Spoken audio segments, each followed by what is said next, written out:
There we go. Okay. So, hey everyone. We're back for more fun and all that stuff. It looks like my microphone gain is all borked again. I never seem to get these settings to work just the way I want. Anyways, so we have a new patch update and we're gonna go over it. Yeehaw. Ready to leave this game. Have hours, nothing spent it on. Honestly, it's like just keep saving. The anniversary is coming up soon. Maybe we'll get something really cool then. You know, it's kind of one of those maybe, maybe not. But we'll see, right? Okay. Yeah, I'm gonna try to make this kind of quick. I'm like exhausted and currently running on energy drink right now, specifically that G Fuel stuff. Yeah.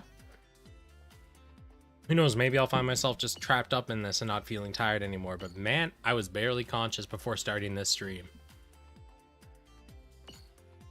Alrighty. 6 perm altar. Yeah, I'm not looking forward to looking at all the altars, but here we are. Anyways, let's take a look at our welfare for today, the Avalanche Exia Dash. I think it looks really cool. Alright, starting from the head. So, with with technique attribute, initial EX skill charge boosted by 20%. That's not a bad trait. Could be, hey Iggy, not much, man. Just, you know, the normal at this point.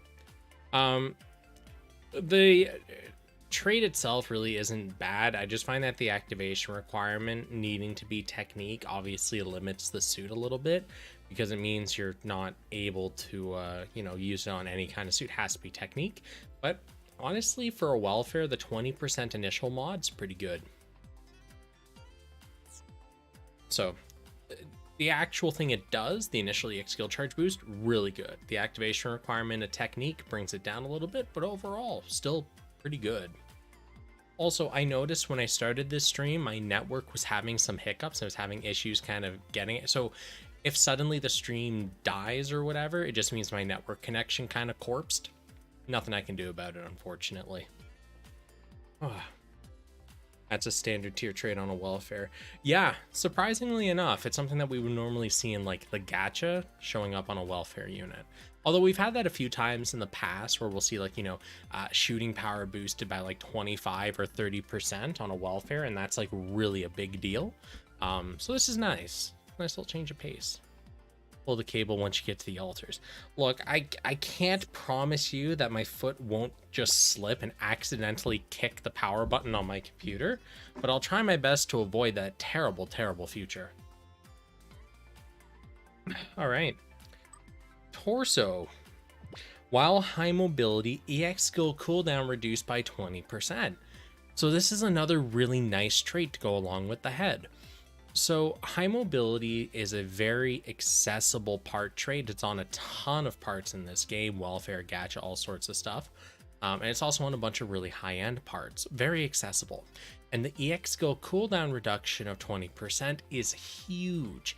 Keep in mind, EX skill cooldown reduction 20% was pretty much the highest value that we had for like the longest time, until we started seeing Sokai's and limited post alteration going like 21, 23, 20, 28%, whatever. Anyways, 20% used to be like the cap for EX skill cooldown reduction on a trait. Seeing that on a welfare, and you only need high mobility as well to actually activate it, that's really good. So that's a winner part right there. All right. Oh, you know what I forgot to do? I forgot to actually look at the stats of the head. Not that I think it really matters, but I should probably do it anyways. Just because the traits are really good, I'm kind of expecting a little bit from the parts now. Yeah, wow, okay. So shot attack wise, we're looking at about 3,900 or so shot attack. That's really, really high for a welfare. Not the highest. The highest has gone past 4K, but this is a really, really powerful base to work from. Definitely like top 1% for welfare heads.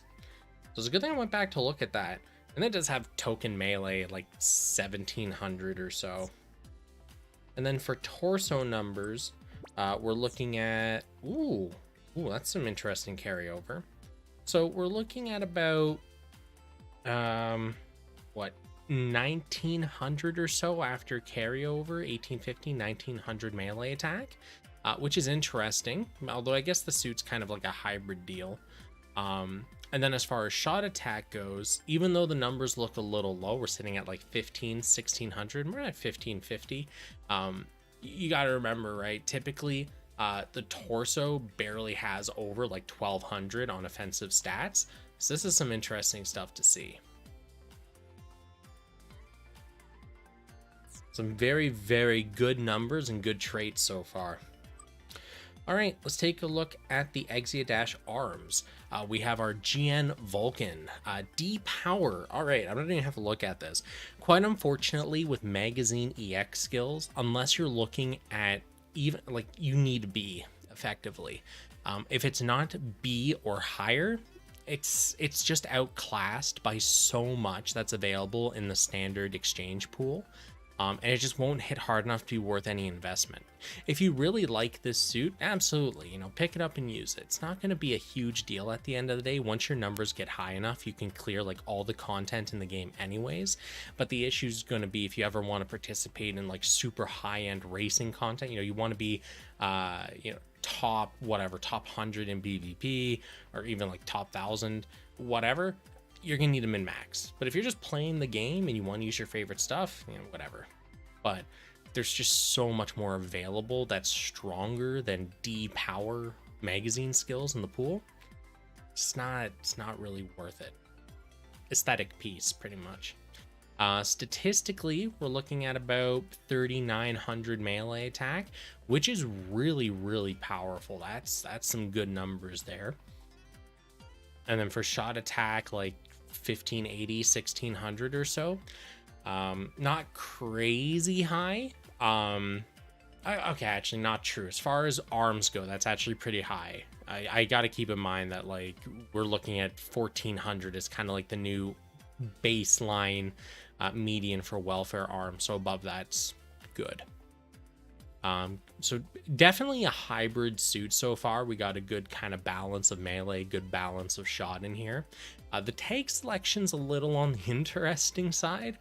We have high mobility as its primary tag, meaning it's going to be on every single part. That's your melee attack boost, shot defense boost. Not so much speccing out towards shot with that. The secondary tag being heavy armor is an interesting choice because that is shot attack and melee defense, pretty much the inverse of high mobility. However, typically when you're building a suit, you want to go for your two primary tags. So for melee, you want to have mobile, fighter, and protagonist because those both boost your melee attack by 10%. And then you have your third tag, your tertiary tag that I call it anyways, to kind of round out your suit, get a little extra bonus in there, activate your traits or whatnot that maybe require a third tag for something. So you don't really have a room for both of these tags in there, right? With that in mind, that's why I personally don't like running hybrid suits, because you really only get to focus on one stat versus the other. You absolutely can run hybrid suits. I'm in no way saying you can't. Our numbers are so inflated these days that it doesn't really matter unless you're, again, hunting for that, top PvP spot or trying to race multi-missions, whatever. Outside of that, like, it doesn't really matter. But it's harder to run a hybrid suit than just focusing on a single stat because the primary tags. Big deal. Interesting. Good stats. The EX skill's a wash. Tags are interesting on this suit so far. Let's check the legs. High mobility mode, A- pierce, C power, and lower the melee defense by 19%. So this is kind of one of those things where it's like, The C power does remove a lot of the overall viability of this, even though it has a relatively high pierce at A-. The C power just, it's not going to hit really that hard. It has a low cooldown. Oh, excuse me. But reading the basic text of the stat, it seems like it's going to be one of those melee skills that has a very dependent animation, pretty much. Is it something that's easy to whiff? Is it something that's easy to hit? Does it have a lineup in it? So like when you hit an enemy, does it force them to stay in the same position? Is there any kind of gap closer with it? Are there any iframes? There's so many questions involved with this type. And just the pure reading that I'm seeing here, it appears to be something that's relatively close range. It doesn't say, you know, you dash up to the enemy or anything. With that in mind, I'd have to see the animation, but just purely based on wording and the power ranking being C, get it for the aesthetics. I wouldn't run this in an actual suit just because of the chance the animation is not exactly that great and the low power of the part. Yeah. All right, numerically, okay, so we're looking at about 1900 or so melee attack, kind of around there. Do keep in mind, when it comes to the legs and the backpack, those are typically the lowest offensively statted parts of the entire main frame of the suit. So head, torso, arms, legs, backpack. Those last two, typically lowest offensive stat, just lowest stats in general most of the time. But they make up for it with really good trade, CX skills, whatever, on average. So typically, we're looking to see past 1,000 on a welfare. That's kind of like the baseline. 1,000 is workable. Once we go up past 1,200, 1,400, you know, like 1,800, those are like kind of the brackets. Once you go past 1,800 on a stat on the legs or the backpack, that's just beautiful. That's really, really good in terms of numbers. So seeing this, its primary melee stat going beyond that, excellent to see. As for shot attack, we're looking a little more conservative, about 1,550, 1,600, kind of in that bracket. That's still very, very good, especially when you consider this is more of a hybrid suit than a specialized suit. So, okay, cool. All right, so the EX skill, personally, the wording and everything makes me really hesitant on it. Not a big fan. Statistically, no complaints. And then word tags are workable. I don't know if my mic picked that up, but my Google Assistant just decided to start talking to me. Anyways, the Gundam type edition is a very interesting word tag, activates a ton of traits available on an unbelievable amount of parts in this game. So that's a very nice word tag to have versus something like heavy armor. But yeah, it all depends on what you're trying to accomplish with your suit. What are 4 suits you wish were released in this game? The Amaterasu. I'm a huge fan of that suit. I would love, oops, didn't mean to hit my mic. I would love a playable Destroy Gundam. I love the Destroy. Regenerate Gundam. That's another really, really cool one. And then for a 4th suit that's not in the game, I'd like in it. That's actually a really good question. You know what? I'm gonna go with the Legao. I've always been a real big fan of just the general, like the Baku, the Legao, like that quadruped form when it comes to like mobile armors. I've always found it to be kind of a breath of fresh air when you look at all the bipedal suits and all the other things that are typically fielded in the Gundam franchise. Having a more animalistic suit, I guess it kind of reminds me a little bit of the Transformers sub-series of Beasties, I believe it was. When I was very, very young, it was on TV, that 3D animated Transformers where they were all like dinosaurs and animals and stuff. I think that kind of had an impact on that enjoyment of the quadruped mechas kind of deal that I enjoy. That's why I like Zoids, for example, right? That very primal mecha kind of thing is always interesting to see. All Seed suits. Yeah, if you didn't know, I'm a total Seed fanboy. Like, I grew up watching Seed. It was my first real exposure to Gundam. I remember staying up.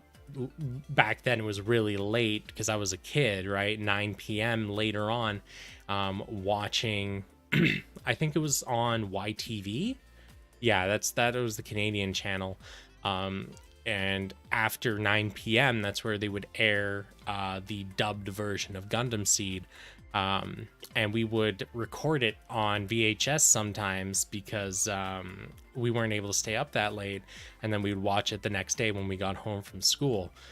And sometimes we'd have like 5 or 6 episodes that we would record, and we would take them on road trips with us because our parents got kind of a in-console like TV, and it had like a VHS player, so we would pop those in and we would watch Gundam while we're on the road. The TV had like little headphone jacks we could plug in and listen to it without bothering my parents. Also had jacks for video stuff, so we could play the GameCube on the road. Smash Bros. Melee while you're driving to Florida, that's a trip. But tis. Beast Wars, yeah. But anyways, let's keep going. I trade all 4 for a Baku. Yeah, I know. I really enjoy like I understand why we've only really got bipedal suits so far in this game. Or pseudo quadrupeds where the back legs are just tied to the front leg animations, and it costs a lot in terms of development to create a new skeleton and have all the engine support for a different body. I get that, but it's just like I really wish that we had, you know, more variety in what was available to us. Anyways, back to what we were doing here. Last up is did I look at the backpack? I did not. So we'll look at the backpack, the weapons, and then move on to the gacha. Okay, Xant backpack, Avalanche unit, execute combo attacks and close range weapons, raise speed of your squad by 20% and raise melee attack of your squad by 29%. So as far as welfare boosts go, typically we don't see it going past 29%. That's more or less like the hard ceiling. I think there's less than 5 welfare parts that are in this game pre-alteration that go above 29%. So it's a very rare outlier to see that. With that in mind, we have our D Pierce, we have our A- power, very standard for a welfare bindable cutscene EX skill. It's got your standardized cooldown. Overall, pretty much what you would expect to see in terms of a welfare with a cutscene. Acceptable. I like it. All right. Statistically, we're looking at about, what, 1750, 800, 1800? Around there? Yeah, kind of around 1800 melee attack. So that's good. Definitely way up there statistically. Shot attack, a little more, again, conservative. 1550, 1600, kind of around there. Again, still very good as far as welfare parts go, so no real complaints statistically. High mobility Gundam type word tags, still flexible, definitely workable tertiaries. Overall, the frame for the Xant, crazy high stat numbers, no real complaints. Interesting word tag selection, kind of gives you a bit of room to play with. You got your high mobility, you got some heavy armor, you got some Gundam type in there, you got some options. Has a couple of really nice traits on there, especially the head and the torso. It's got some interesting EX skills. The backpack, I think, is the only really good one. The arms and the legs are kind of lackluster, whether it's the definition of them or just the raw like numbers behind them. Yeah, let's take a look at the weapons and then wrap up this suit. All right, the short and the long blade. When armor is 5% or less, reduce cooldown by 99% once. So this can be kind of used in a very gimmicky way. If you decide to run this with a part that has a trait of like, for a fatal hit, you get left with 1 armor or whatever, this could come in handy. Gives you that 99% cooldown after surviving what should have been a fatal hit. It lets you blow your EX skills very quickly. However, in most content, you're probably not going to actually die unless you're going in severely underprepared or undergeared, or you're doing a cheese strat. But for most stuff, it's more like, just take a step back, reassess, go back in. You really shouldn't be pressured in any of the story content to die really these days. And when it comes to like higher end content, I guess is the way to phrase it. So once you start doing stuff like, the multi missions, high end PvP, you don't want to take damage. It just slows everything down. In terms of PvP, it reduces your score. So it's very interesting. Definitely a gimmick piece here. I just don't see it being overall extremely useful for like most content. Very neat. Just I still have a recording on disc of the sentence during its TV airing. Yeah, I can probably, if I go to my parents' house, I could probably find a VHS tape with like probably 4 or 5 episodes of Gundam Seed still burned on the fucking magnetic tape. Here for skin trades, and you have plenty of other options for EX skills that you pick up for collection purposes. That's pretty much how it goes for like every welfare. It's like for the veterans, pick it up for collection purposes. For brand new players, pick it up because statistically, you'll be able to clear almost everything with it. These welfare suits these days are the equivalent of what we had at launch that we considered premium. The big thing is, right, remember, most of the content for like the first large chunk of this game was designed around us having 4-star parts, not having backslotting, not having marks, none of this stuff. So playing the game today and picking up a welfare part like this, your stats are going to be so unbelievably high. Like we're talking easily 5, 6, 7 times the numbers we had running the same content. You should have no issue. So for new players, you absolutely just pick up whatever welfare there is, get all the stuff you can from the event, upgrade it, uncap it to the max and just blow through story content with it. For veteran players, pick it up, invest in it if you want to, upgrade it if you want to, but just have it for the collection, have it for, the skinning purposes, whatever. But overall, yeah. The game's in an interesting state. Always wondered why they haven't released the Sarah V from 00 even though we have every suit. Maybe it's the anniversary suit. They have a very interesting like release decision order here. That's all I gotta say. Something tells me this pad goes along with self-destruct skill and it's impractical as heck. It's a meme part. It's definitely a niche kind of thing, right? It's definitely there for very specific setups. Oh, look at that. So these swords have over 4,000 melee attack. That puts it kind of in that like top 1% for welfare melee weapons just passively. So overall, yeah, no, the Avalanche statistically very, very good. All right, let's go take a look at the gacha. Now, while that's loading, I'm going to open Twitter because I forgot to do that earlier. Because you know me, guys, always on top of the ball. Oh, hold on a moment here. Okay, cool. Show's over. It was fun. No. Man, it's actually crazy how many frames I'm dropping trying to stream. Like, it's actually bonkers. I don't know why my internet's been acting up today, but actually, I shouldn't say acting up today. I should just say acting up, period.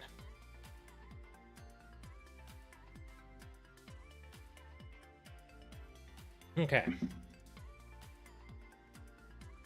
So, gacha stuff. Let's go take a look. Canadian chat. So, I know I've brought this up before on my stream. We effectively have like a technological duopoly. We pick between red or blue, Rogers or Bell. Every other internet company that's in Canada effectively piggybacks off of those two companies for their internet connections. There may be like 1 or 2 exceptions, but in the house that I am currently in right now, it's a very old house. It is over 100 years old. It's been here a hot minute, but the road that it's on is also very old. We don't have a lot of options in terms of lines running to our building. So I had to pick between two options. I either go with Bell, that gives me effectively satellite internet, or I go with Rogers, who I ended up going with, that gives me a relatively modern internet connection. Now, of course, at my previous house, I had true fiber internet. That's where I had my 500 up, my 500 down, and it was smooth sailing, like effectively 24/7. I had no complaints with that internet connection, honestly. And it was because Rogers and Bell both had fiber to that house, so they were actually forced to provide good service, because if they didn't, swap to the other guy.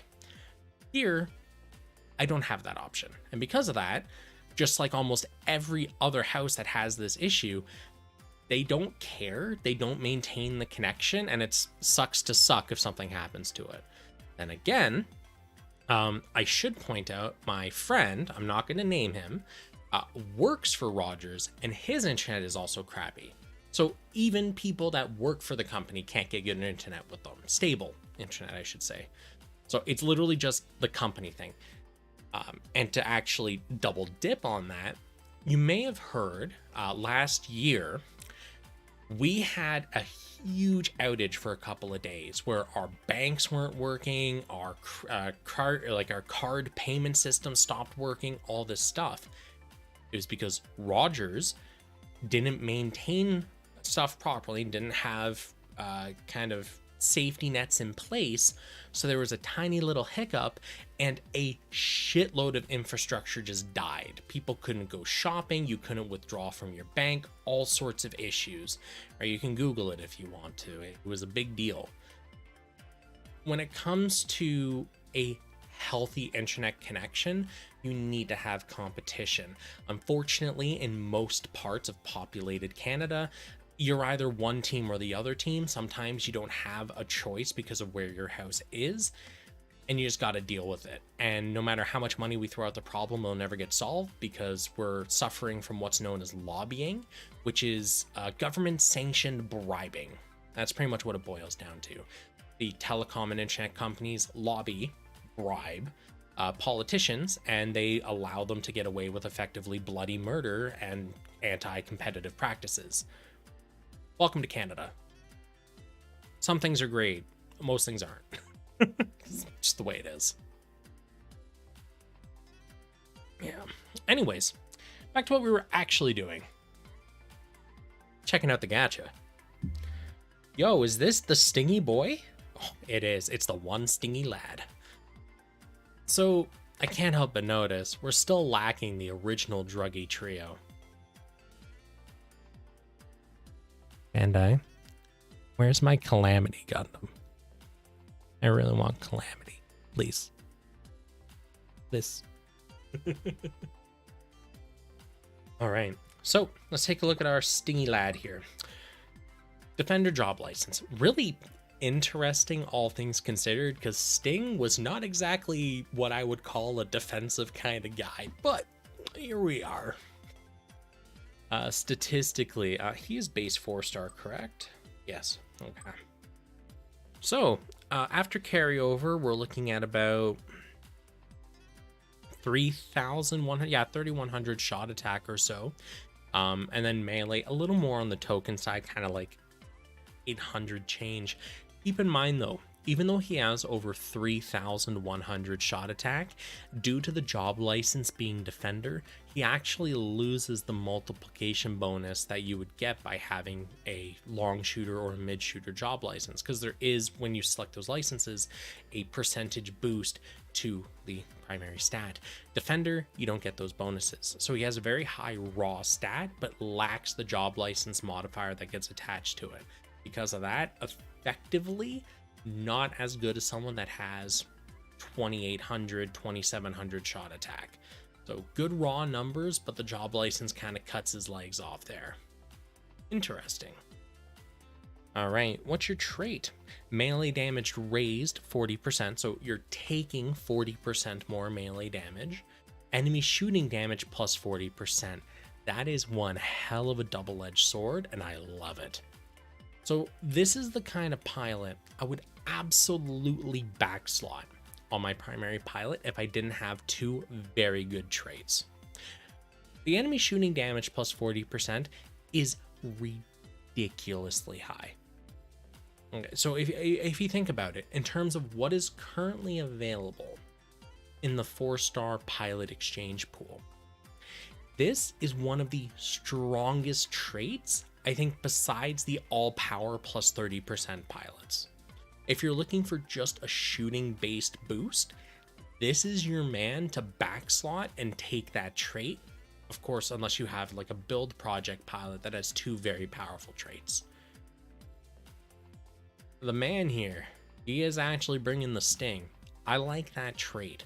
He's got good raw numbers as well, so if you do backslot him for that trait, there's going to be lots of carryover for those numbers. High firepower, ace exclusive word tags. He's got one of the primary shot tags. He's got an amazing tertiary tag, usable with melee, usable with shot, available on tons of stuff, activates a ton of traits. Overall, I believe if Sting Oakley was a long shot or a mid shooter, this would have been the shot pilot to pick up at any point from the 4-star pick ticket pool. The single reason he is not and is outclassed by some select few others is purely because of his job license. So that's actually the only thing keeping him balanced within that pool. Kind of ridiculous, actually, when you think about it.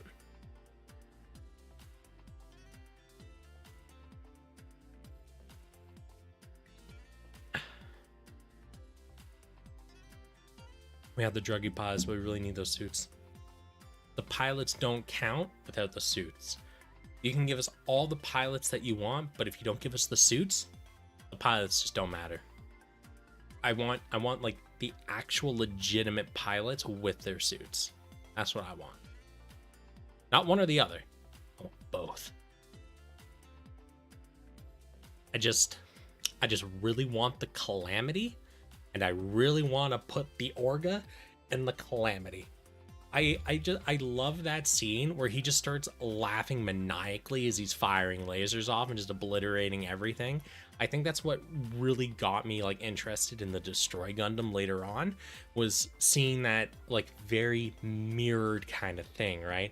You saw the Calamity, the guy laughing, lasers just plowing everything apart, tons of explosions and carnage, and you see the Destroy Gundam just you know, raising everything. It was just very, very nice.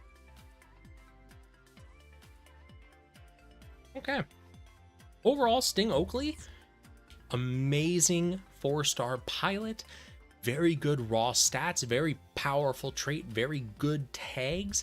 Literally the only issue is his job license, but I would recommend that if you need a good set of traits for your pilot, Shot Machine specifically, pick up this pilot, invest in him, and when you get a pilot that has a good job license and some good stats, slap this guy in the back, use the trait, off to the races. Lots of carryover, good tag selection, just awesome.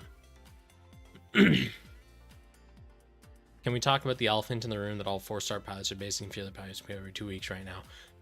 Sure, but you have to remember that not everybody has the resources to always grab those pilots, and I think that's a very important distinction to make. Granted, the game has been out for a relatively long amount of time now, and most players that are playing the game are able to more or less freely pick up these pilots at leisure and, you know, kind of min-max as they want to and try stuff out for kicks.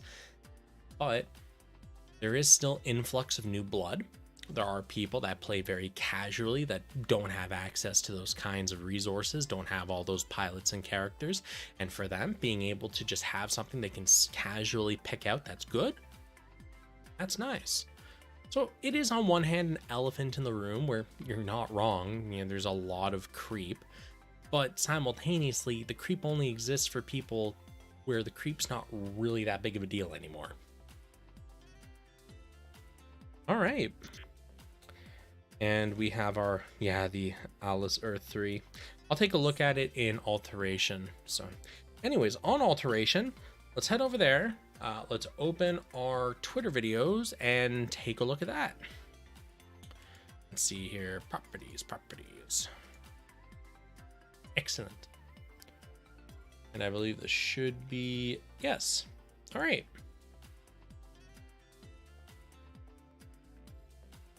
What are we working with here?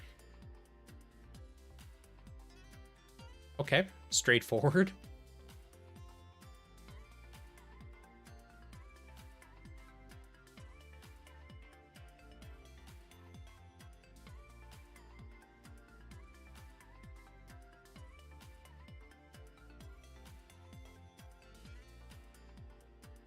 Okay. So, yeah, the animations are slick. One thing I really have to bring up here with the second EX skill, this one here. So we'll see it in a moment, but I just want to talk about it briefly, just so we kind of have something to expect going in on this. The Arm EX skill is shot, beam shot specifically. It opens with a beam shot, has a bunch of melee as you just saw there, and then finishes off with another shot. My question is this a hybrid damage model where the melee attacks are scaled off of your melee damage and the shot is scaling off of your shot, or is it all scaling off of your shot? Because that's a big deal when so many of the attacks where the damage is going to be split into is melee. Because again, not everyone has a, 100k hybrid suit. Some people may go into this like, oh, it's a shot skill and I'm gonna put on my shot machine, and they have pitiful melee compared to their shot damage. How much are you actually losing in terms of output with this? Probably not much at the end of the day, because I think they would weight it so that the shot damage stuff does more and the melee attacks are weighted lower, so they do less overall. But you never know, unfortunately. Anyways, with that in mind, now that we know what we're looking at, let's take a look at the Atlas Ear 3, or 3. Now, we're going to call it the ears. Anyways, for anyone that hasn't seen me go over alterations before, very simple, very straightforward. I'm just going to look at the part trait / EX skill, as that's really the only thing that is guaranteed to change. Well, obviously the stats, but the part trait EX skill is kind of the important part. The numbers, because it's a brand new 7-star limited suit, guaranteed it's going to be power creep, stronger than everything that's not 7-star, stronger than everything that's not Sokai 7-star, and within the 7-star bracket, very safe to assume power creep probably going to be as strong, if not stronger, than pretty much everything else in the pool. End of the day, it's just not worth looking at the numbers and comparing them, especially since 7-star is manually tuned. So just going to look at the part trait / EX skill, maybe the word tags, and go from there. Let's start with the noggin. So the Atlas Ear 3, Earth 3, I keep calling it Ear 3. Anyways, Earth 3 Gundam. While Commander, enemy shooting damage plus 40%. Commander is a definite tag that you'd want on a shot machine. The 10% shot attack bonus is kind of important. It's one of your 2 primary tags. So for a shot machine, you're going to be running it, and you get 40% damage bonus. Now, that is not the highest that we've seen on limited suits. We've seen it go up to 50% before. So this is high, but not the highest. Still good. Melee attack down 30%, so straight up 30% less melee damage. But your initial EX skill charge is boosted by 30%. That's kind of the new Sokai limited standard then, I guess. Overall, very healthy set of part traits. Okay, for a shot machine, yeah, nope, these are good. Normally, I expect mainly for computers, all things considered. I really hope that they kind of get rid of the 4 line of tags. Either that or let us pick the maps. New Gundam legs with command tag has that good 40% CD trade, makes for a good pair. Yeah. All right, let's take a look at the torso. While Ace exclusive enemy EX skill penetration reduced by 100%. So here's kind of the problem, right? Pen is, even though we have an approximated damage formula, penetration is very difficult to like properly quantify. So when it says EX skill pen reduced by 100%, When an enemy skill has pierce of whatever varying value, that is how much penetration it has, how much of your defense and resistances are going to be ignored. With that in mind, those are letters, not numbers. We don't actually know truly what they mean. Again, it's approximated damage formula. We don't actually, to my knowledge, have anyone that's mined it out properly. With that, even though it says penetration reduced by 100%, and defensively, that sounds like a very good option, in terms of actually what it does, like, I still play with the mindset of don't get hit, but reducing the enemy pen by 100% sounds really good. I'm just very curious about how that actually scales, because we know, right, if you have 100% enemy melee damage down, they can still do melee damage if they have enemy, or if they have melee damage plus whatever percent, right? It goes over 100%, and the enemy defensive values have to keep up with that. You can't just have 100% and call it a day. With that in mind, if I have, let's say, a triple S pierce skill and you have this penetration reduced by 100%, does triple S go past 100%? Does it not? Someone's gonna have to lab it. I really wish companies would make damage formulas public. I get why they don't, but like, anyways, interesting first trait. I'm just not exactly sure how amazing it really is. There's like one part that this trait theoretically counters fully. Yeah. All right, after 10 seconds pass, revive with 75% armor one time. So again, this falls under what I said in the first part, don't get hit. So after 10 seconds pass, you effectively get a second life, where if you get zeroed out, you die, you get a 75% resurrection. It sounds convenient. However, what you gotta remember, again, in most content, once you get up to a certain level, you don't want to be taking damage. If you're doing non-PvP content, you probably just won't take damage. So the viability of that second trait is really up in the air there. It's good for like an emergency, like, oh, I got caught out, crap. But really, like, I don't know about that one, Chief. Very interesting set of trait combination there. I'm personally not that hyped about it. The first trait looks neat on paper, but its actual usefulness is really up in the air. And the second trait, just don't get hit. Aside from melee funnels, yeah. No, it's a very interesting thing. Oh, they also got rid of the commander for 4 space. Interesting, instead of 4 computers, but okay. Arms. Perfect shot. Yeah, so this is that super flashy animation that we just saw there. So it does a lot. We have triple S power. So it's going to hit like a ton of trucks, honestly. More than a ton of trucks, many trucks. You're going to have D pierce. Obviously, with that much power, it better not have any pierce. It's a cutscene, standard cutscene cooldown. Its initial cooldown's a little longer than normal, though. That's something to keep in mind. Now, it does a lot. 20% speed boost, 58% heal, 59% shot attack boost, melee and shot defense boost of 39%, 25% vernier capacity boost, and temporary super armor. It does a lot, and it does a lot very well. 58% heal is considerably high. Typically, when we see this many effects in a suit, healing would be down to maybe 49%, if not lower, to keep some semblance of balance. Having a 58% heal is just crazy high. The speed boost, we see that a lot, is what it is. Shot attack up 59%. Much like the heal, when we see a part doing this much, typically we would see this drop down to 29%, maybe 39%. Sometimes we've seen it stay at 49% for a part like that. However, this is at 59 and it stays at 59. Honestly, that's just a crazy steroid. Yeah, amazing buff so far. Huge heal, huge shot attack buff.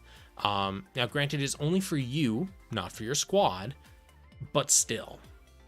Melee shot defense boost of 39%. Again, typically we would see lots of values reduced when it does this much, but this just keeps the numbers really high. Burn your capacity up. Personally, I don't really care about this one at all. I never find myself running out of Vernier. Maybe for melee players it's different, but I don't see a huge use of that for a shot machine.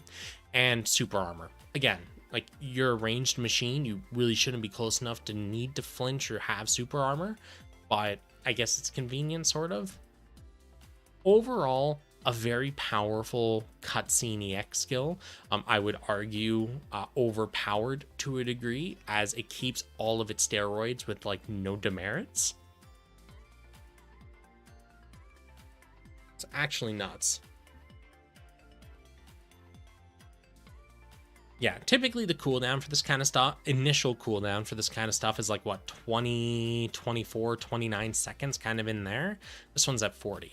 It makes sense considering all the stuff that it does, but simultaneously with all of the cooldown skills and stuff we have these days, that's like maybe adding an extra second or two tops. It's not really a big deal. All right, perfect shot is very, very good. Ace exclusive 4 space tags. Okay, I don't like the 4 line of tags, has not changed. Let's take a look at our legs.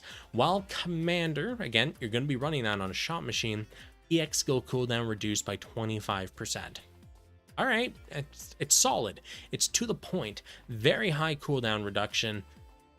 Yeah, I'm all in for that. Easy to activate, really good. When shot defense is over 15,000, very easy to do. Once you get to a certain point, your defense values are going to be really, really high, like well into like the 30,000s, if not way higher. This is nothing. You'll get there very quickly, relatively. Initial EX skill charge boosts by 25%. So not the highest modifier we've seen, as another part on this suit goes up to 30%, but 25% is still ridiculously high, has a ton of value in it, and you just need to have a high enough defensive value. Honestly, these are very trivial activation requirements for what this part does. You get your CDR, you get your initial CDR. Great. No complaints on this one. Excuse me, no complaints on this one either. The shot defense carry over when it's a buff. If you're talking about like the conversion, so like the 30%, 33% conversion, I'm pretty sure your stats do affect that live. It's not like you go in and then it's statically set. It does change the values as everything gets modified through the battle. So that those shot defense buffs will should directly affect your shot damage output as well. All right, let's take a look at our backpack here. With rifle category equipped, buff EX skill effect up 35%. So keep in mind, this game works on a flat numerical buff system. So if I have, for example, on the previous part where we had a 59% shot attack boost to myself, you just add 35% to that. So that's what, like 94%? Same goes for the shot defense buff. Same goes for the heal. Oh wait, no, buff, not heal. But anyways, buff related stuff just gets a flat 35 added to it, and that's what the final value is going to be. This is really good in conjunction with perfect shot. After 5 seconds passed, shooting power boosted by 50%. To keep in mind, when you do a PvP fight, when you spawn in, and then you have that warning blare that, you know, enemy approaching, and the enemies drop in, it shows you that cinematic shot of them, and then the battle starts. You've already got about 3.8 seconds passed or so, if not more. In reality, in PvP, what this is saying is after about 1 second passes from the beginning of the fight, you get a shooting power buff. Extremely powerful steroid, very low requirement bar. 5 seconds is nothing, that's negligible, so awesome. That could actually be the time it takes for you to start where you are and use a cutscene EX to dash to the enemy and hit them, right? So at the end of the day, Second trait, 10 out of 10. No complaints there for shot machines. The first trait, you just need to have a rifle category weapon equipped. Dime a dozen, tons of excessively powerful rifles in this game. Some of them are in that like top 0.5% bracket in terms of just how good they are. And you get a 35% buff steroid. Considering perfect shot, considering the other buffs that you can get in this game, 35%, very healthy. That's, I think, one of the highest, if not the highest modifiers for buff up. So awesome stuff. And lastly, our beam rifle with charge shot. So just to clarify, charge shot is the first EX skill that we are treated to. I'm just gonna have it play here really quick. So it's this one where you just do a quick charge, fire, boom, bada bing, bada bang, he's dead. Cool. A plus power, D pierce, pocket rocket cooldown. You can just fire this thing off, no problems. Yeah, I have zero complaints about this. It seems to fire quick enough. It has a very good travel time to it. My only real question and potentially complaint with it is when you're starting your animation, does time freeze? If it does freeze, nice. If it doesn't freeze, do you get iframes or can you get knocked out of it? Because that's kind of important. If you can use that EX skill, but you get knocked out of it when you're doing that charge animation, which can happen, that does drastically lower its overall value because we have a lot of very similar EX skills that have more or less the same values to them where you can't get interrupted while doing the animation. So that's just kind of food for thought to keep in mind.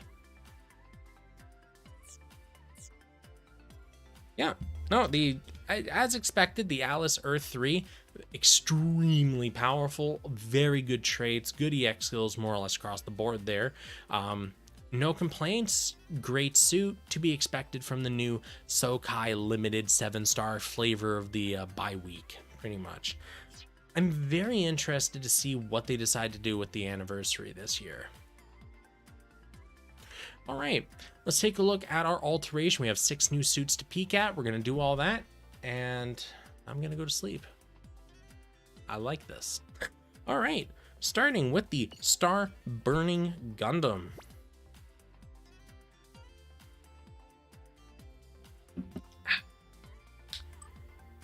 While 4 computers recover 20 armor gradually. That's literally useless.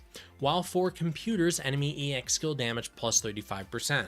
So this gets added to the very small list of things. Oh yeah, an itchy head. Anyways, this adds to the very small list of traits that the 4 computers tag actually activates. I think we're at like less than 5 still, but maybe we're at 5. And I mean like good traits, not half-baked mediocre ones. Because honestly, enemy skill damage, EX skill damage plus 35% is kind of a big deal. That's a lot of damage output. However, the first trait paired with it kind of makes it a wash to start with. You're purely investing in this for that second trait. Yeah. Is what it is. I'm not terribly impressed. The second trait's really good though. I will give it that. That second trait is solid stuff. All right.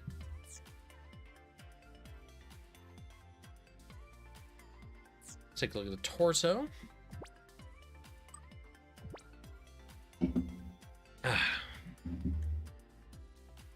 Okay.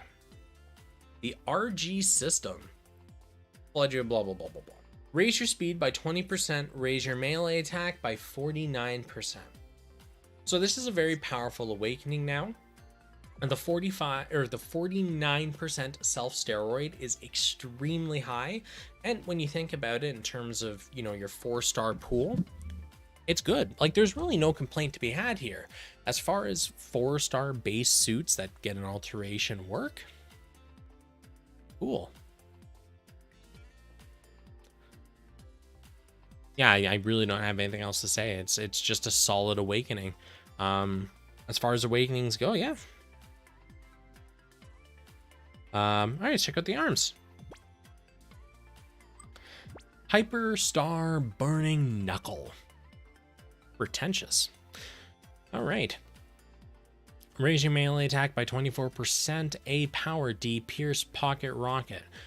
So I can't remember the animation to this to save my life. If it's a gap closure skill where you have iframes, excellent. If it's a gap closer where you don't have iframes, could be worse, could be a lot better. If it's a not gap closer that relies on you being very close to your opponent for you to actually land a hit, only saving grace is if there's kind of like a sweeping in it that allows you to like actually catch up to the enemy should they dash to the side or away, and you don't waste your entire EX skill by hitting midair. Outside of that though, on paper looks great. I really want that in-game animation viewer, because man, would that help me so much with forming actual opinions on these really old suits. Dual saber combo. Cleave enemy sabers in each hand, B+, B+. On paper, it looks really good. Obviously B+, B+, but in practice, excuse me. In practice though, based on the way that the animation is described, it sounds like an easy whiff. Just got the head and chest of the year 3. Grats, Tintin. Honestly, I like those parts a lot. Very, very powerful. The only other part that I would want in your shoes would be the perfect shot EX skill, just because of the crazy buffs it gives. But it is also good to keep in mind that we'll probably see power creep within the next couple of months on it anyways, so may as well hoard your Haro and wait for anniversary. Gonna have a ton of initial charge. Yeah, it gets kind of nasty once you start stacking it high enough. All right, so again, just for anyone that missed it for the star burning legs, very interesting buff on the EX skill. Purely comes down to the animation. If it's a good animation, cool, because B+, B+, low cooldown. But if it's something that's easy to whiff, close range only, those kind of things, not really feeling it. All right, backpack. I said backpack. Go. Outfighter job, melee power boosted by 30%. Outfighter jobs are a dime a dozen. You'll have no issue finding one, especially a powerful one. And with that in mind, your melee power boosts at 30%. It's very high. Keep in mind, typically we only see higher than 35% on Sokai Limiteds. So seeing 30% on a non-Sokai limited part, very, very good, especially considering you just need to have a pilot that already boosts your melee power. On top of that, arm parts EX skill power boosts by 70%. The 70% is a very high steroid. However, the requirement of it being an arm part EX skill does reduce a lot of the overall value, primarily because, well, out of your 3 EX skills, only one is going to potentially get a power boost. So with that in mind, the extra bit of steroid in there up to 70% is understandable, but I don't like the trade-off that much unless you're doing some crazy all-in strat. Like I know some people have spec'd out rolling buster, so it's always off cooldown and just does stupid damage, and their other 2 EX skills, and one of them's like a funnel just for any stragglers that are hiding behind rocks, and the other's like a self buff, so his rolling buster instantly can kill anything and everything. Cool, that's very specific and very specialized, but for the overwhelming majority of players, boosting a single part CX skill, you're better off with a multi-buff. Good first trait, selective second trait, but Alex, $10, do a single 10 shot of nothing else, you have the badge in your back pocket for the future. Well, you're throwing $10 at me, I can't say no. Once I'm done the star burning, I'll go do a quick tenner for you. All right, let's check out the beam rifle. With power attribute, initial EX skill charge boosted by 20%. Okay, so again, the power attribute lock, I'm not the biggest fan of. I don't like, locking things into attributes. The initial EX skill charge boosted 20% though, considering what this part is very high end, so that's really cool. Middle shooter job, initial EX skill charge boosted by 20%. Middle shooter job, very easy to get one, no problem there. And the initial EX skill charge boost to 20%. Sure, you know what, overall, yeah. So if you have a middle shooter and you have the power attribute, 40% initial CDR. Good mod. However, it takes up a very important slot on your suit. I just think that there are better options available. Maybe not in the same pool as this beam rifle, but overall, it's not bad. I think that's the best way to put it. It's not a bad part. Very good initial CDR. Relatively easy to activate traits, all things considered. So that was the first time I've ever done a super chat. Well, Alex, I'm very happy to have been your first. Wink, wink, nudge, nudge. Yeah, it's been a while since I got a super chat, so it's exciting for me as well. And I get to use it right away on rolling a gacha. Why would you do this to me? I'm fucking with. Thanks, dude. Haven't seen a pull in ages. Yeah, I just haven't seen anything that's really interested me. I can guarantee you when something I actually really want rolls down the line, I will use my Haro chips.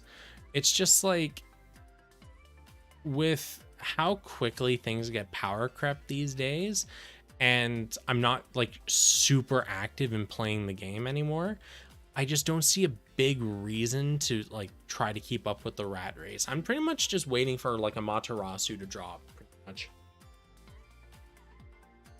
All right. Beam rifle, retractable barrel. When 2 enemies shot down, reduce cooldown by 50% once.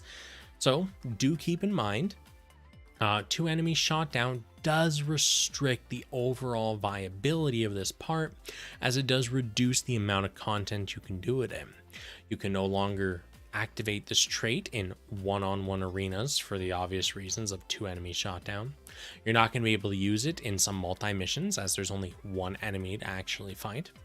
But for the majority of content, there's more than 2 enemies, so this will work just fine. 50% CDR is huge. Oh, yeah, 50% once, but that can make a big difference. The second trait, when 5 enemies shot down, reduce cooldown by 99% once. So it's kind of like an interesting staggering thing here. So you shoot down 2 enemies, you get your 50% CDR. You use a big EX skill that has a huge cooldown, kill a couple more enemies, 99% cooldown, you get to use it practically again. I can already smell the colony after colony after colony on this one. It's a good mood. Good mood indeed.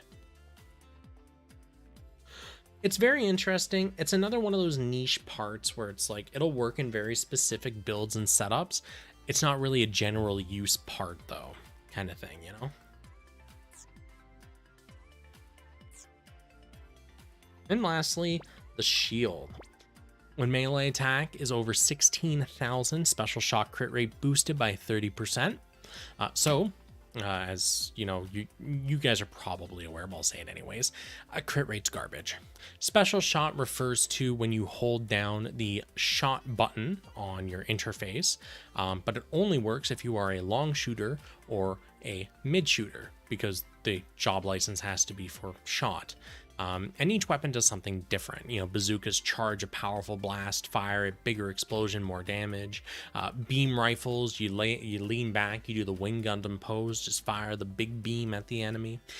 Each one's different. This is boosting that crit rate. Quite unfortunately, crit is garbage, so it doesn't really even matter.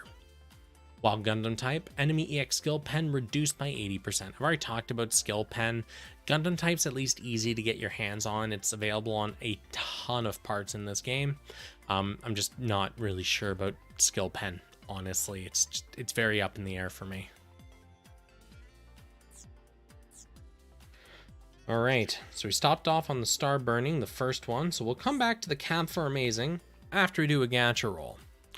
Now, as was requested, do a nice little healthy multi-roll on the Earth 3. Okay. I'm really not going to expect too much from this. It's been a while since I last rolled gacha. It would be nice to get any part from this suit, because aesthetically, I find kind of most of it pretty cool. If I had to pick, I'd probably want either the head, the torso, because those will have longevity to them with those traits. I would take the perfect shot EX skill part. I've got no real complaints there. Anyways, let's find out what happened. I did 2 roll, do 3 for the namesake. Oh, do I want to use that much Haro though? Well,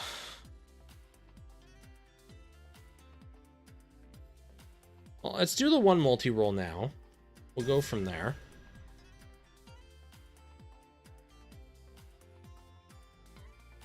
Lots of loading because it's been a hot minute since I rolled.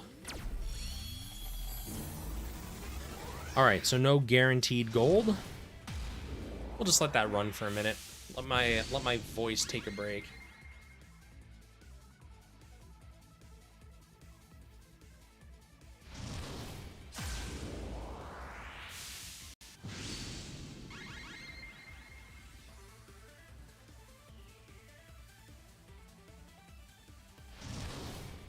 So while we're watching this, yeah, the last week and a bit, I've just had a real issue sleeping. There's been some stuff going on the property. So I've been sleeping on the couch here behind me for the last week and change. The quality of sleep is not the best. This is definitely a lounge couch more than it is a sleep on me couch. So I've got a lot of pain in my arm now. At least I didn't get any like kinks in my neck. I'm really happy about that. That was my biggest concern sleeping on that the couch was, you know, my head would be like this all night and I'd get a really bad like crink in it. But that didn't happen. I just, you know, arms kind of sore. But yeah, tonight's the first night I actually get to sleep in my bed again after a hot minute. So I'm excited, really excited for that. So I can't really remember the last time I rolled on a gacha banner myself. Yeah, the last time I rolled on a GBM banner was a long time ago, but I play other gacha games, right? A little dopamine here and there, so it's, I think I roll at least like once a week on a gacha game. Not like the same gacha game, but split between the different ones, so... Ah, there's the purple. Oh, neat. Any build project melee weapon recommendations? Honestly, with build projects, man, I'm so out of the loop. Make small account, got nothing for 9k Haro. Oof. Alright, so I've done my 1 roll. I've got my badge. I really don't want to use any more Haro on this banner, because as cool as this suit looks, it's not what I've been waiting for, you know? When you have a big saving thing, you kind of want to use on what you've been saving for, while you're big saving. All right, let's check out the confirmation. Oh god, there's so many parts on this. All right, confirm amazing. The head.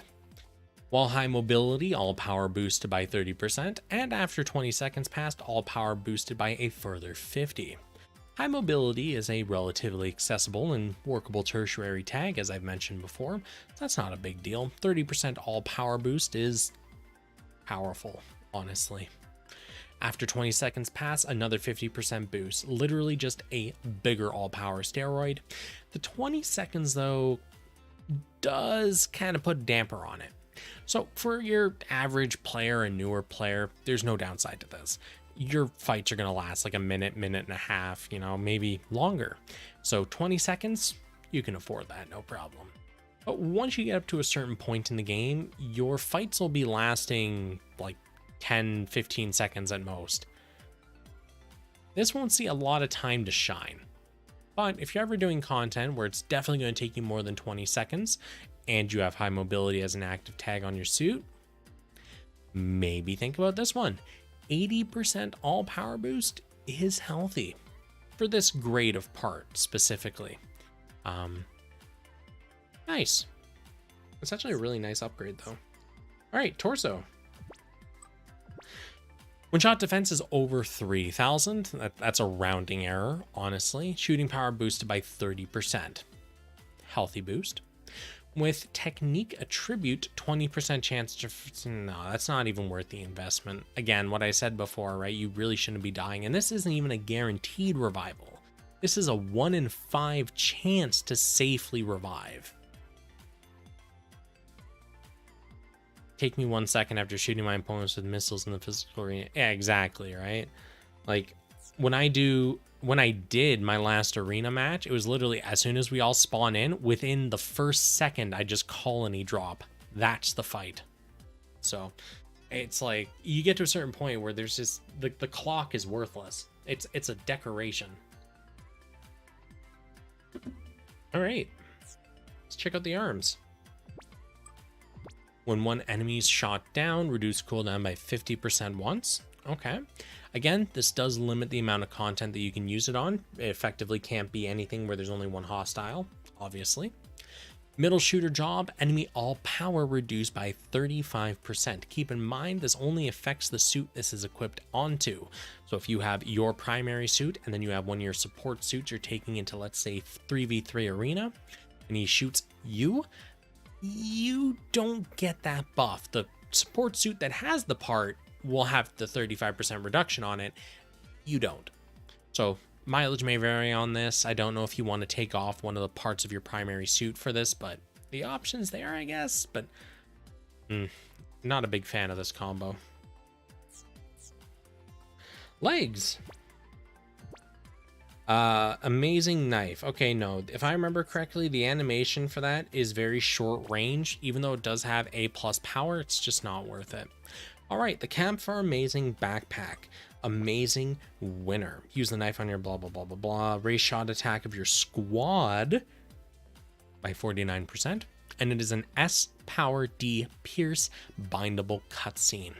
On paper, I have no real complaints on this. The animation itself didn't look that bad. Overall, yeah, sure. Yeah. S Power for what it is. Yeah, and very healthy steroid too. Cool beans. High mobility, high firepower too. Yeah, no, very good backpack. All right, let's check out our weapons. With technique attribute, enemy melee power reduced by 30%. The technique restriction does kind of gimp. You know, you've got to be technique. The 30% enemy melee power reduction, even though it sounds good, you have to remember this, again, only works on the suit this is equipped onto. And you have to make sure that you're actually fighting somebody that's you know, a melee suit. If you have this and the enemy is a shot primary suit, well, hopefully it doesn't take a genius to realize, you know, it's kind of useless, all things considered. All right. When physical damage taken, enemy all power reduced by 70%. So again, only going to actually affect the suit this is equipped onto. Physical damage is kind of interesting. You have to remember there's two different types of damage in this game, beam and physical, right? A lot of EX skills are beam, a lot of them are physical. It's kind of like a 50-50 split. Shocking, right? With that in mind, this, from my understanding, is you take the damage, then the reduction's applied. So if it's something like, let's say, Bisect, where you're hit and then it does the big burst of damage because it's a one-hit skill, you're not going to get that, you know, the 70% reduction until after all the damage has been dealt.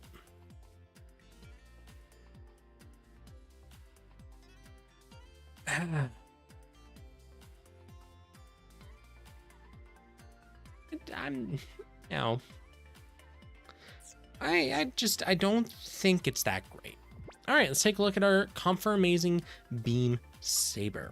When armor is 80% or less, so you gotta take a little bit of a beating, EX skill power boosted by 30%. That's a healthy boost, but the requirement to take damage is a double-edged sword. One, you gotta take damage. That sucks. Two, you don't know how long it's gonna take to actually accumulate that 20% damage. On top of that, you may get hit harder than you expect and die. That's not good, obviously. With that in mind, we did, back when we had the cost system, you could just overcost and spawn in with 70% armor, meaning you activate most of these traits. Obviously, that's not a thing anymore. So with that in mind, yeah. When armor is 60% or more, Nice. Melee power boosted by 35%. The second trait is very solid, more or less a direct upgrade, not only to the part, but to the first trait, where it's enmity versus stamina kind of thing. One is you need to have less than this HP, and the other is you need to have more than this HP. Yeah. Overall, there is a sweet spot in there where you can get both of those buffs. But unless you're a really new player that's going to be taking glancing blows here and there, honestly, you should try to stay away from parts where it's like you need to have less than this armor amount, because you may kind of subtly be influenced to take a few hits here and there, and bad habit forming, you know? Is what it is, though. The amazing rifle. While high mobility, job gauge increase boosted by 17%. Okay, job gauge, I don't like it. I think it could be way better implemented than it currently is. I just don't think there's enough oomph for, what it's supposed to be. With that in mind, whenever the job gauge stuff comes in, your job gauge increases down, it boosts your job gauge, whatever. To me, it's just empty air.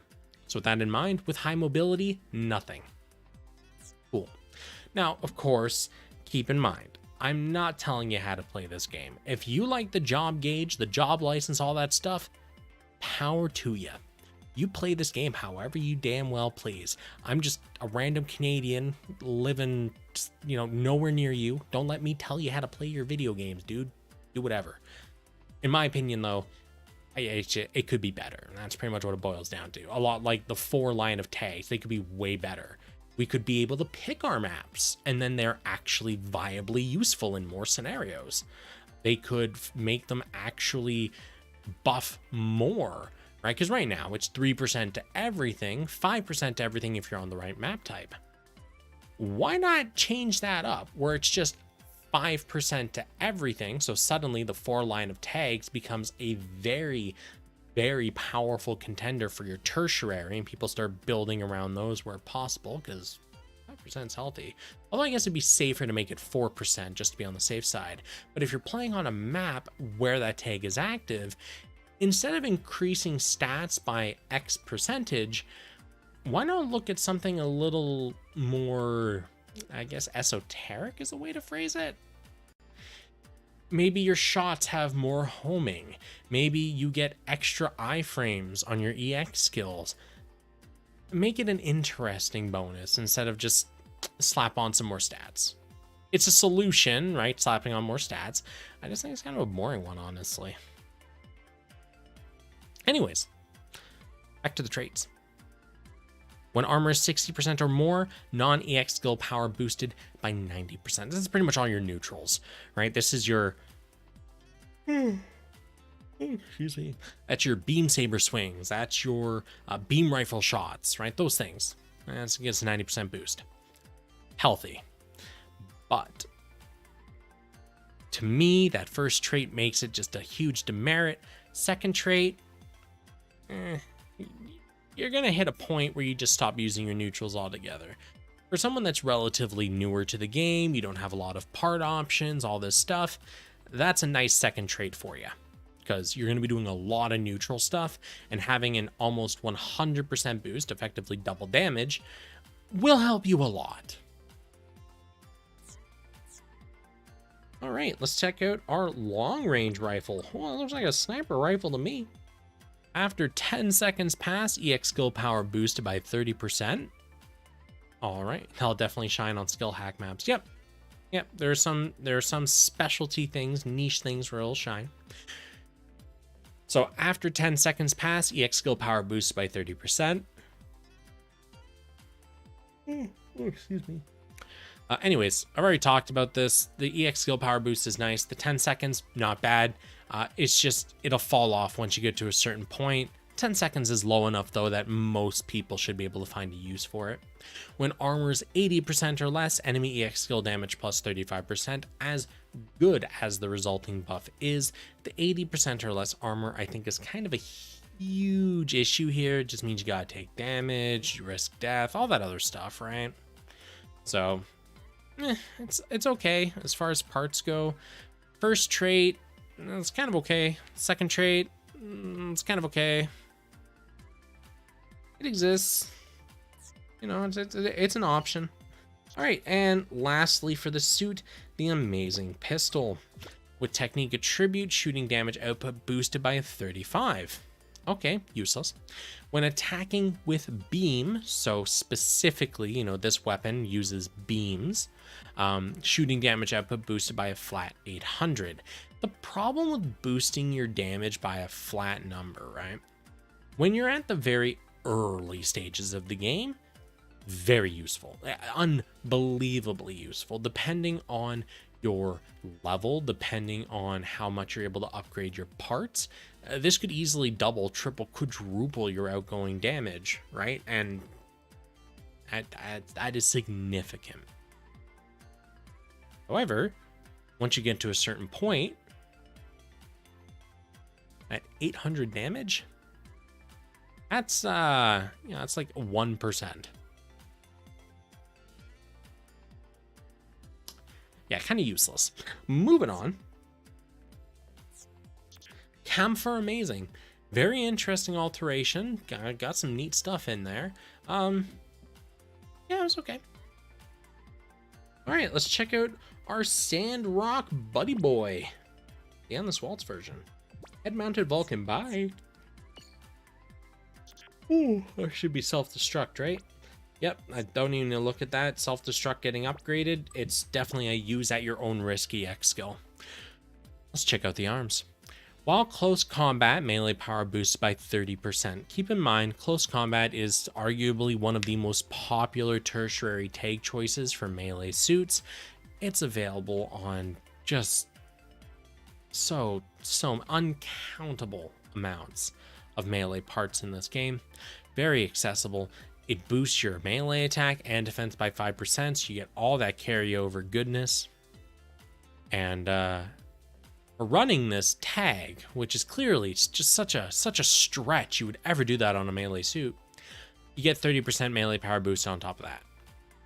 Honestly, there is nothing to complain about with this trait. Very straightforward, very simple. Melee players, there you go, have fun. Second trait, cooldown time up 10%, so all of your cooldowns get an extra get an extra 10% added on. It may sound bad at first, but when you overall think about it, okay? Let's say that EX skill we looked at a little while back that had a 21-second cooldown. A 10% cooldown time up would add, 2 seconds onto it, so 23. 2 seconds sounds like a lot, but you have to remember, there's probably a very good chance you may have an EX skill cooldown reduction skill. It does scale. So instead of having, let's say, a 21-second cooldown, you've reduced it down to 15 seconds, maybe 10 seconds, right? That changes that 10% CDR, and suddenly, not a big deal anymore. Yeah, honestly, at the end of the day, cooldown values are so ridiculously low. A 10% up really won't do much. Even for a brand new player, when you think about it, right? Initial cooldown for like a cutscene skill, which are typically the strongest skills that give you a ton of buffs. Initial cooldown for that's like 20 to 24 seconds. You're adding like 2 seconds more onto that. All things considered, that should not make or break the bank. And with that cooldown time up, initial EX skill charge boost as well. So the demerit, which is really just not really a worthy demerit to be concerned about, all of a sudden your initial EX skill charge is boosted, so your skills are able to fire off that much faster. Overall, good combination of traits here. Yeah. Legs. With dual saber category equipped, enemy melee power reduced by 30%. So I've already talked about how this works. Dual sabers only works on the suit this is equipped on, not any other suit. With power attribute, EX skill cooldown reduced by 20%. So again, you're locking yourself kind of into that attribute triangle, but with that, excuse me, energy drinks can only do so much. So anyways, with the power attribute, EX skill cooldown reduced by 20%. Like I said, that's typically the highest you're going to see outside of limited and Sokais, with very few exceptions. So very good CDR on that. You just enter the attribute triangle to get the buff. So any melee units 50% will have close combat. It's a very common tag to see, so it's not really a stretch to assume most people will have it. Alrighty, and those the legs, right? Yeah.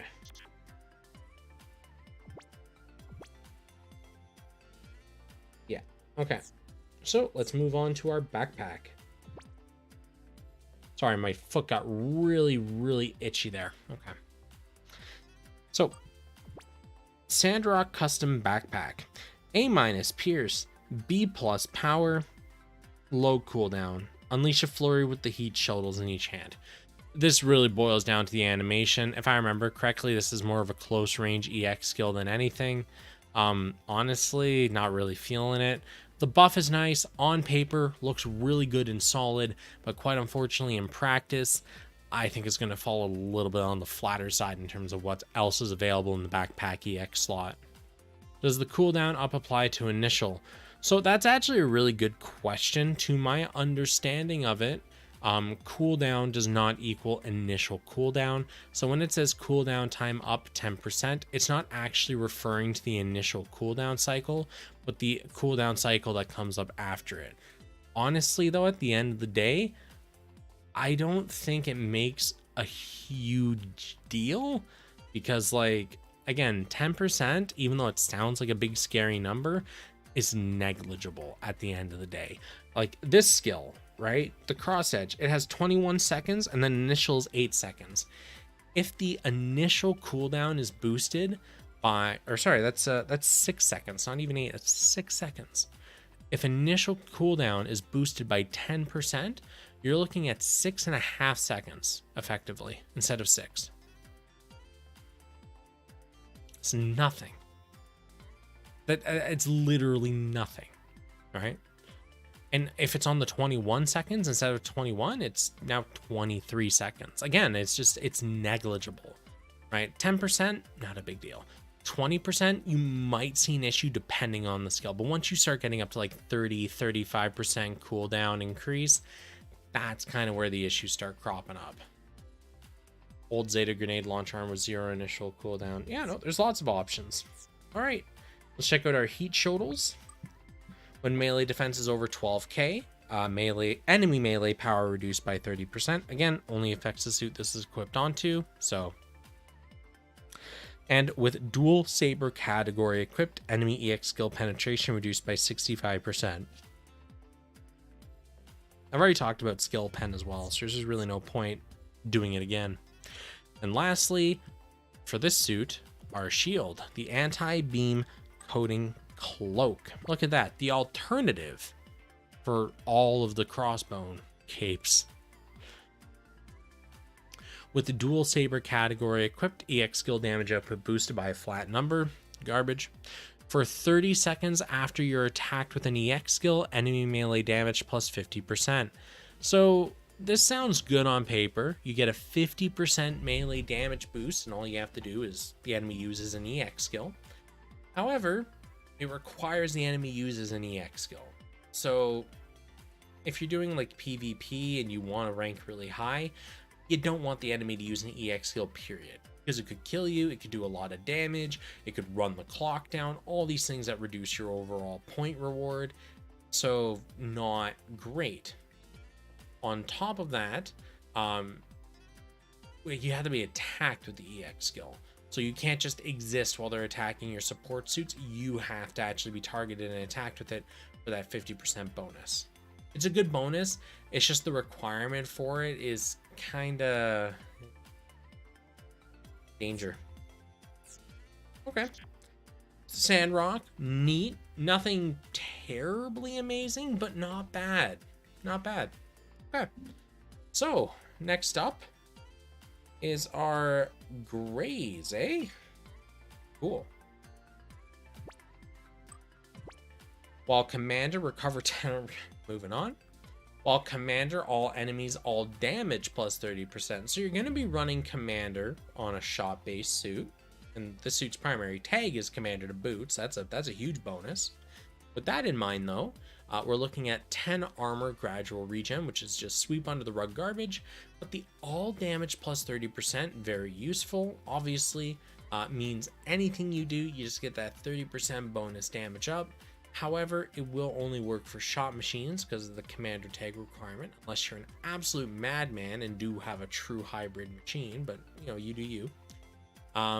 Thing is though,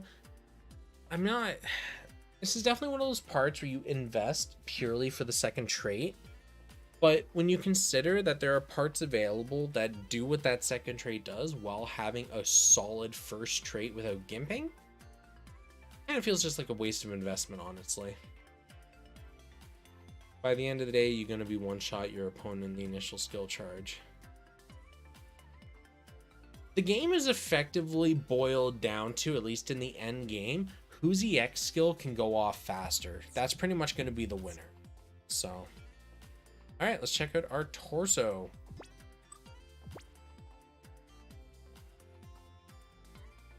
With speed attribute, enemy EX skill power reduced by 25%. So again, only affects the suit that this is going to be equipped onto. It does require the speed attribute. With axe category equipped, EX skill cooldown reduced by 20%. We do have a selection of axes in the game that are considered really good. All right, could be worse. The 20% EX skill cooldown, again, not the best, but for what this part is, nice. So this is really one of those things where you're investing more for the second trait than you are the first trait. All right, arms. Wire Claw, D Pierce, B plus power, low cooldown. Stuns your enemies as well. All right, if you're into a stunner set, here you go. On paper, okay, looks fine enough. I don't know the animation off the top of my head, so. All right, let's check the legs. Outfighter jaw, crit rate, skip. While high mobility, initial EX skill charge boosts by 20%. So high mobility, again, that's kind of a melee booster tag with a little bit of shot defense in there. You'll get your initial EX skill charge boost. 20% again for what this part is, really good. I just think that investing purely for the second trait feels kind of like a waste. You should really invest in parts that have two really good traits in them. So, but you do you. Crit rates, unfortunately, just needs to be addressed and balanced somehow. Backpack. When melee attack is over 10,000, again, rounding error, melee power boosted by 25%, because that's it, right? It is exactly what you want. Hey, you got stronger. Now you get even more stronger. Terrible sentence, but I think the idea gets across. And cooldown time up 10%, buff EX skill effect up 22%. Already talked about both of those. Honestly, really depends on the skills you're using, really depends on the cooldown, really depends on your overall strategy. But not terrible.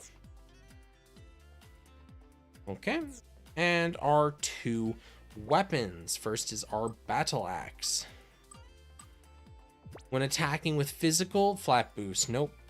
Outfighter job, melee power boosts by 30%. On paper sounds good, but unfortunately that first trait really just does a number in ruining the overall, like, goodness, so to speak. Real shame too. All right, and lastly, our rifle. When attacking with physical, EX skill power boosts by 25%. So anything physical that you do, you get an EX skill power boost. So get lots of physical EX skills effectively.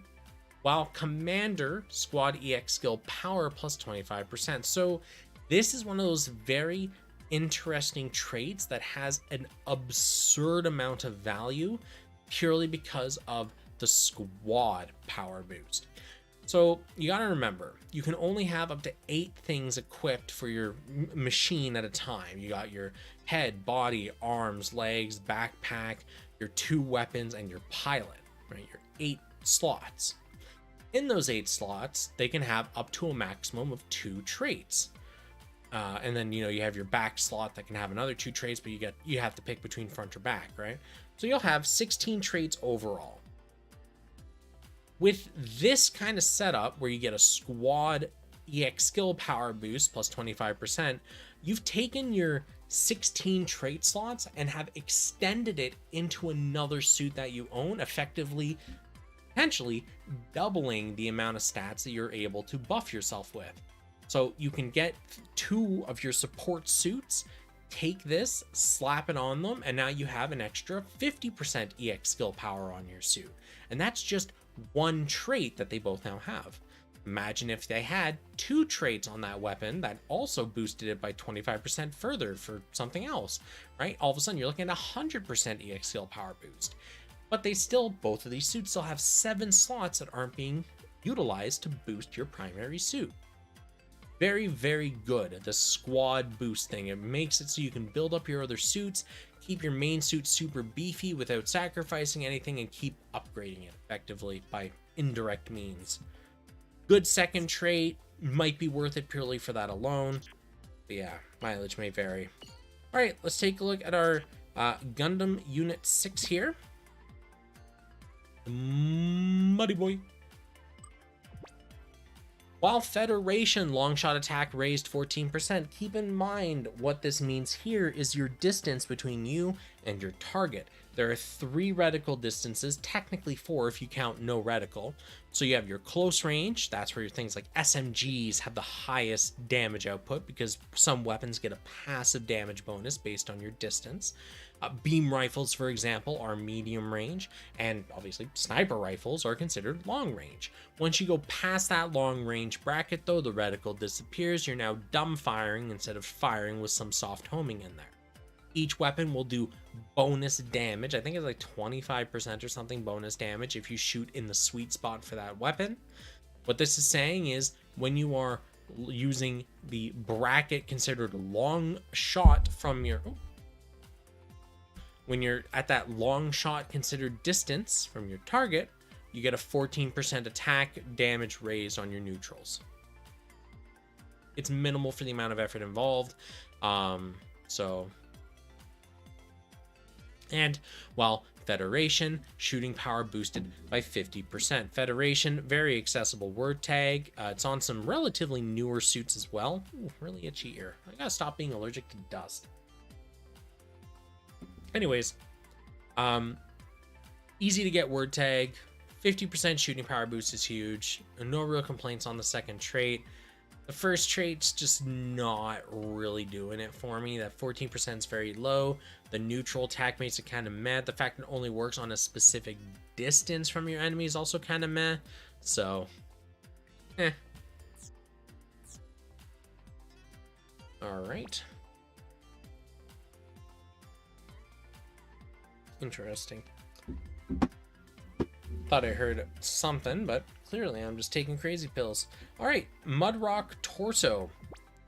Should probably max that. Long shooter job, enemy EX skill pen reduced by 22%. Talked about it, moving on. With rifle category equipped, enemy all power reduced by 30%. I've already talked about this setup, not the exact same, but relatively the exact same. Yeah, mileage may vary on this. You get your skill pen, you get your all power reduction, but really has to be equipped onto a suit where it'll benefit, and yeah, kind of meh. Arms.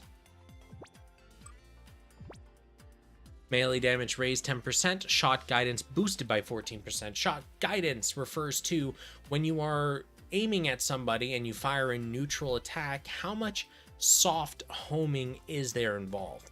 You may not have noticed it in regular play, but if you go and look at the video that I made back when this game released quite a while ago now, I did briefly talk about this system and how it's evolved and been kind of adapted from other games in this franchise. Long and short, when you fire your weapon, if they didn't have smart homing, you would miss almost every single shot that you make. But with this kind of soft homing they have, when you shoot your weapon at somebody and they kind of move left or right, the bullet will home in on them.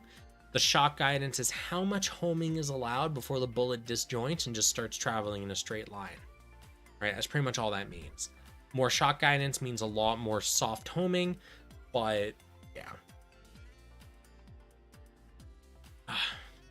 And the second trait, with technique attribute, squad job gauge rate plus 20%. I've already talked about how I feel about the job gauge, but I've also talked about how I feel about squad boosts. So you can probably make use of that if that's what you're into with the job gauge stuff. Legs, with technique attribute, long shot attack raise 14%. Already talked about that. While Federation, EX skill cooldown reduced by 20%. Federation's accessible enough. The EX skill cooldown reduction's nice. Second trait's good. First trait, not really feeling it. Backpack. I said backpack. All right, the 300mm cannon. So this is just, shoot your stuff. D pierce, B plus power, low cooldown. On paper, no complaints. Really does boil down to the actual animation itself, though. All right, let's take a look at our weapon and shield, and then move on to our last suit for today. While Federation special crit rate, ignore. When attacking with a beam, shooting power boosted by 35%. So again, about 50% of the EX skills in this game are considered beam. With that in mind, a 35% shooting power boost is significant, especially for the part that this is. However, that first trait being crit rate does really kind of just kneecap the value, because honestly, with that, you're really just wasting a trait slot. They're trying to, oh, maybe it'll be useful later. Crit rate's it's so useless. They've had years to fix it and they never did. I see them just kind of ignoring it because honestly, it's not hurting anybody. It's just kind of sad. Like, there's an available mechanic that would be kind of neat, but. All right, and lastly for the Mudrock, the shield. With technique attribute, shooting crit rate boosted by 17%. It's crit, so it's useless. After 10 seconds pass, shooting power boosted by 30%. All right. Interesting. I've already talked about both of these things, so I'll just move on. Our last suit for today is the Estrella. All right. Man, my eyes are so sore. I'm looking forward to bed. Great. Oh, man. All right. Combat Stance Alpha. Raise your melee attack by 49%. Considering what this suit is, no real complaints. 49% is a very, very healthy stealth steroid outside of limited Sokai stuff. All right. Torso. With power attribute, buff EX skill time up 15%. So, all this means is the duration of a buff is going to last 15% longer. However, I subscribe to the notion that if you're using EX skills and the match isn't over before your buffs run out from them, you should probably reassess how you're approaching it and try again. However, for newer players where your matches are going to last longer, this could be useful for you because it gives you a little more time to kind of work with your buffs, but mileage may vary on this. You do need to be power attribute for this in the first place, which again limits your accessibility into the whole damage triangle thing with the attributes. And our last trait here, while Gundam type, EX skill cooldown reduced by 20%. Gundam type's nice, the cooldown reduction number is nice as well. All right, arms. While Gundam type, melee power boosted by 25%. Gundam type, super available. Power boost for melee, good. With bazooka category equipped, initial EX skill charge boosted by 20%. So if you can suffer with a bazooka in your part list, you just get 20% initial skill charge boost. Solid. The Gundam type boost is not bad either. It's pretty easy to fulfill. So you're looking at a melee power boost and an initial EX skill boost. Okay. Not bad. Not bad. Legs. Edge fling. So this is one of the very, very rare melee yeet skills. A Pierce, B minus power. This literally just boils down to throw your daggers. Keep in mind that outside of very, very few skills like this, we have primarily yeet shields, where it's the shield that you throw out at your opponent and it does significant damage. This is pretty much the sister skill for that. Good. Definitely a leg up. Get it? Because it's the leg part. A leg up from the rest of the suit. Backpack. Infighter job, melee power boost by 25%. Sure, Infighter job is going to boost it further. They're a dime a dozen. No problem here. And with power attribute, EX skill cooldown reduced by 20%. All right, sure. Power attribute does lock you into the attribute triangle there. The 20% EX CDR, though, not bad for what this part is. Melee power boost and a CDR boost. Cool. All right, let's check out our Proto GN sword. When 2 enemies shot down, boost job gauge by 40% once. I've already talked about the job gauge and enemy shot down. And further, when 2 enemies shot down, reduce cooldown by 99% once. We've seen something very similar to this, but it was shoot down 5 enemies. Yeah, little easier on this one, honestly, all things considered. GN launcher. Beam ranged weapon reload speed boosted by 20%. So any ranged weapon that's classified as a beam, so that means beam rifles, that means beam SMGs, that means this beam bazooka, they have a 20% faster reload speed. But it should be kept in mind that when it comes to reloading your neutral weapon, it's a very, very short process lasting barely any time at all. Reducing that even further, while it may be useful, overall just feels kind of like a waste, you know? And Infighter job, initial EX skill charge boosted by 20%.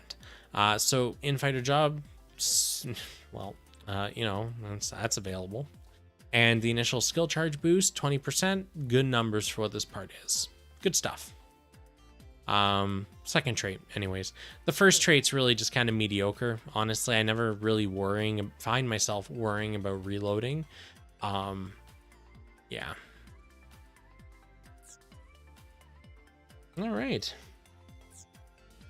And lastly, the shield. When 2 enemies shot down, no Vernier consumption for 10 seconds. For shot machines, not terribly useful, but from what I understand, for melee centric suits, very, very useful. So there's that. And lastly, when buffed, Vernier consumption reduced by 20%. So this is all about the Vernier. 2 enemies down, you have like unlimited thrust, and when you get buffed, you have a 20% extra gas tank effectively because of the consumption reduction. If you like your Vernier, that'll help. All right. And with that, we've gone over all new content with this patch. Did a gacha roll. And I am ready to just curl up into a ball and sleep for the next ever. So, with that, guys, we're going to wrap up. I'm going to head out. As for streaming later this week, I should probably have a stream between now and Friday at some point. I'm not quite sure what I want to do yet. Maybe I'll just play some FGO, talk about the game while grinding the Valentine's event. I don't know. But we'll see. Anyways, for the giveaway, everyone that signed up and entered, you know, good try. Congratulations to the winners. Apologies to everyone that didn't. There was a lot of people that entered. So, yeah. Yeah, that's really it. Anyways, peace out, guys. Thanks for hanging in, tuning, hanging out, chatting. Thanks again, Alex, for that donation. That was dope. And I'll see you guys all for more GBM content in a couple of weeks, barring an emergency suit drop. And see you in the next one.